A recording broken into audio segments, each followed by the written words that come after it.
O sea, la herida era una herida que no se veía mucho, era una herida muy psicológica y espiritual.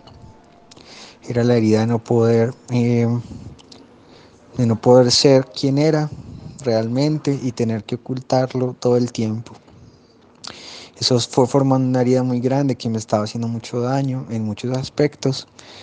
Y bueno, a medida que fue avanzando todo y que en un momento de la vida como que recibí mucho amor, sobre todo de mi esposa, pues ella fue una gran fortaleza alrededor de mí y pues me dio mucho apoyo para enfrentar como todo eso que me estaba haciendo daño y transformar esa herida en cicatriz. Ahora esa cicatriz es una cicatriz que amo, y que ahora muestro, pues que es esta transición que va avanzando lentamente, pero que ahora ya no importa tanto porque no duele como dolía cuando estaba abierta.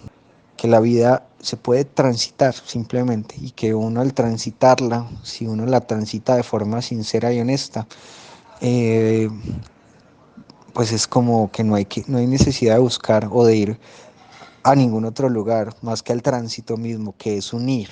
Eh, Como que yo diría que el propósito, esto es como una definición muy circular, pero me parece muy bonita, es eso de que transitas hacia el tránsito realmente.